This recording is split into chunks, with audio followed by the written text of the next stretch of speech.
حضرت عمر بن عبدالعزیز رضی الله عنه تاریخ به مې وړکوالي کې کاتب کشر وم، طالب وم، ماشوم وم، چې د ده تاریخ کې دا یو ټکی و چې کله امیرالمؤمنین سو بیا د رحلت تر وخته د جنابت اوبه په سر باندې نه دي تېر کړي، تقریبا د 2 کالو څه میاشتې زیات او سخته ښایسته ځواني او یو شاهي ژوند یې هم و. زه باریان پاته سوم.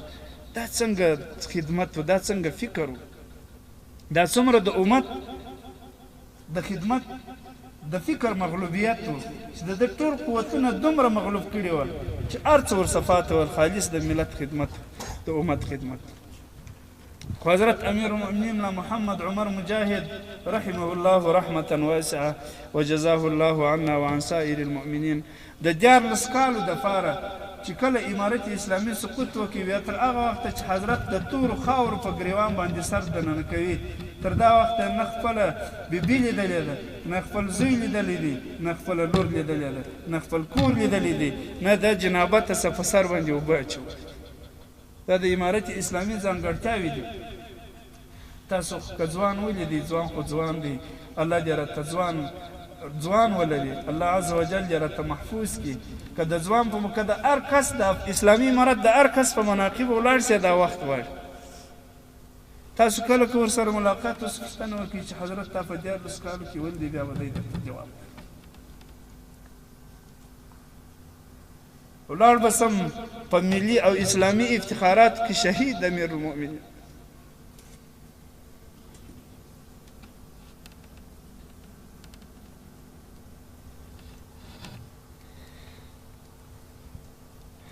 شمس الشهداء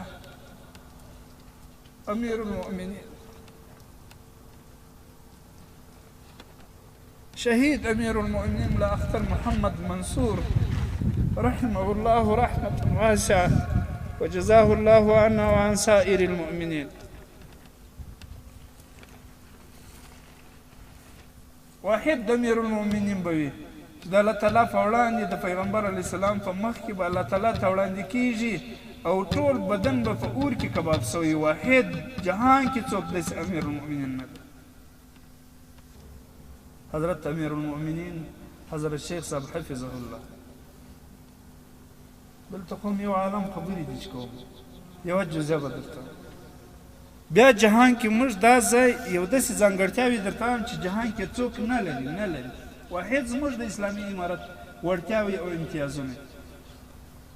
جهان کې د څوک دیموکراسانو کې، نیشنلیانو کې، کمونیسټیانو کې چې جهان کې کم قومونه دي، کم ملتونه دي په تاریخ کې د جهان تیر شوي دي، او که په مسلمانانو کې دي، ټولو کې دي یو دا مثال څوک پیش کړي چې د وخت امیر المؤمنین خپل زوی د اور په غېږ کې غورځوي، د اور لمبو ته غورځوي، او د وخت د امیر المؤمنین زوی د استشهادي عملیات کړي. واحد د اسلامي امارت. ما خپله دا مسوده لیدلې ده چې د معسکر امیر ورسره اجازه غواړي، حضرت ستا بچی ډېرې وړتیاوې لري، قابل شخصیت دی، او دی غواړي چې استشهادي عملیات وکړي، موږ غواړو چې د افغانستان آینده ته پرېږدو، نو دا پاتې سي د افغانستان آینده ته خدمت وکړي. حضرت جواب کې ورته لیکلي دي پرېږدئ زما زوی، اجازه ورکړئ چې استشهادي عملیات وکړي. ما ته د الله تعالی د افغان ملت څخه حیا درېږي چې د قیامت په ورځ به راته وایي تا زوی د افغانستان آینده ته ساتي او د افغانانو په بچي د استشهادي او جهادونه کول.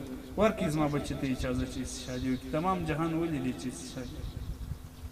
دا زموږ د امارت اسلامي ځانګړتیاوې دي. د هغه امارت د هغه امارت دی چې په 100 کلنه نظامي او سیاسي مبارزه کې به انشاءالله څوک د دنیا ټول خلک داسې ټکي راته پیدا نه کړي. یو خو د دیموکراسانو او جمهوریت غوښتونکو دښمنانو خبرې دي، نه چې د اسلامي نقطه نظره هغه د افغانستان یا اسلام په تاریخ باندې تور داغ وي، داسې نقطه به راته څوک پیدا نه کړي. اخري ټکي به دا مجاهدینو ته وایم چې دا په دې میدان کې ناست دي. اول از مې ستاسو سره ډېرې خبرې وکړي. تاسو ناست مجاهدین زموږ نن یاست، زموږ سبا یاست، زموږ آینده یاست، زموږ د زړه سرونه یاست، زموږ ټول ژوند په تاسو تړلی دی. دا که امارت دا ځای ته رارسېدلی دی هم ستاسې د خولو او د وینو برکت و. دا که امارت نن په دې حال باندې قیام لري هم ستاسې د وینو او د خولو برکت.